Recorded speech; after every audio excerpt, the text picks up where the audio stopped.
or few reflections on the humanitarian disaster that's going on. First of all, I think as Angela mentioned, this is something that might go on for quite a while. Even if the conflict ends tomorrow, the humanitarian crisis will continue for many years to go, including this rebuilding in Ukraine. Since the start of the conflict, as my colleagues have pointed out, close to 10 to 11 million people have been displaced, 7.5 internally, another 4 probably outside the country. But what is it so unique about this crisis from the eyes of the humanitarian? First of all, the speed with which the crisis accelerated and the humanitarian crisis accelerated. As in the words of Alina, we did not believe in it. We did not believe that this would happen. And I think that is true of not only the people of many people in Ukraine, but many humanitarian organizations were not ready for a crisis like this. And as we all now know, it is probably the fastest growing refugee crisis since World War II. But I think one thing that is also missed, and sometimes on the ground from our colleagues, we get it, is that this is a complex crisis. So first of all, it is the immediate crisis of the refugees leaving, but don't forget, we are still in the midst of a pandemic. And we understand from the ground that, in fact, one of the things that is needed is one of the things that is in shortage is oxygen.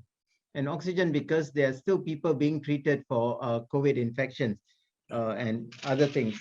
So, but going into my next point is that this is a crisis that has received unprecedented media coverage. Every media outlet reports on this nightly and daily. Yes, there was coverage maybe for the Afghanistan crisis or the Rohingya crisis, but the continuous and comprehensive coverage of the Ukrainian crisis is complete. And I think this has certain implications for the humanitarian response. First of all, I think it gives an opportunity to create greater awareness to the world of the plight of displaced persons, especially, and the victims of conflict.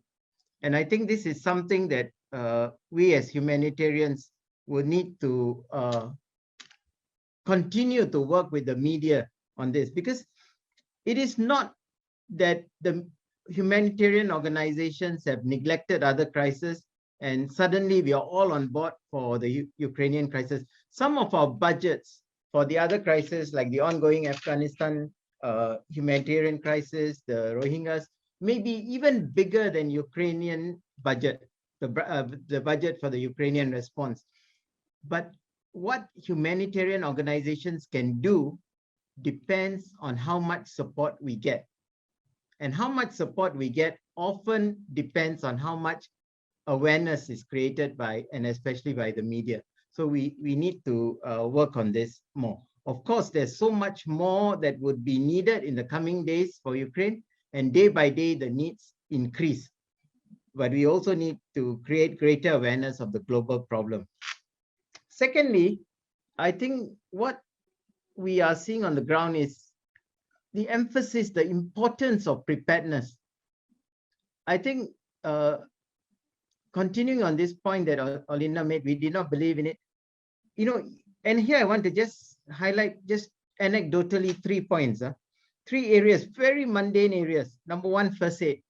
First aid has become so important within Ukraine. One of the key activities of the Red Cross members on the ground is to teach people first aid, because they need to take care of themselves, because they don't have easy access to hospitals or clinics as can be expected.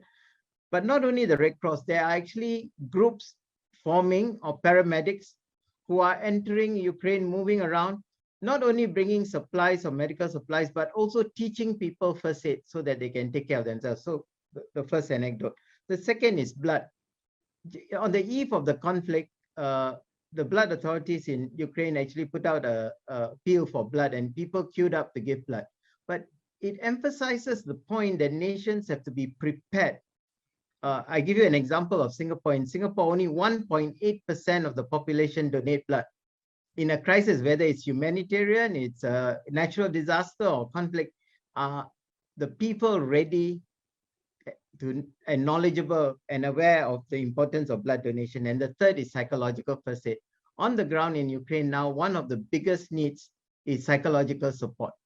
And many of the Red Cross are actually focusing on providing psychological support for the families that have left the country, because many of them have left their men behind. My third point is investment. And this one I want to add to Kishore's point. Kishore basically said we should invest more, paraphrasing him, on why wars happen and to prevent wars. You know, the Red Cross is about 160 years old. In the 160 years, the humanitarian response has only changed very slightly.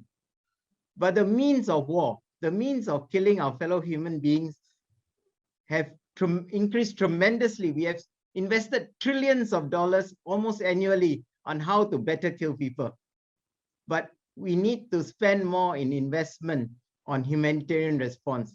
And my hope is that Ukraine will be the start of people understanding the meaning of investing on better humanitarian response. How can we do things more efficiently, whether water and sanitation, shelter, food, etc. We need to invest more on humanitarian response, and donors and supporters need to recognize that investment in humanitarian response is as important as the response.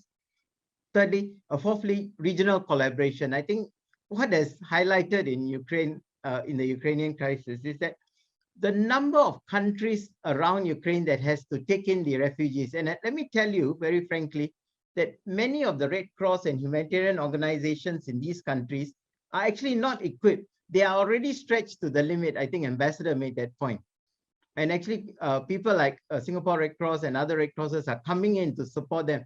I think that it is very important that we focus more and more in the humanitarian world on regional collaboration. And I think regional collaboration will continue to be an important humanitarian response in Ukraine. And finally, my point is that we all need to come together.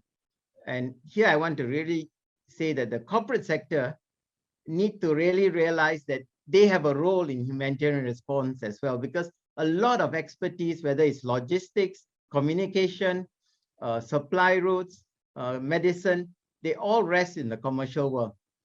If big commercial companies are even willing to say set aside 1 or 2% of their budget annually for humanitarian response, not donations, I think it'll make a big difference.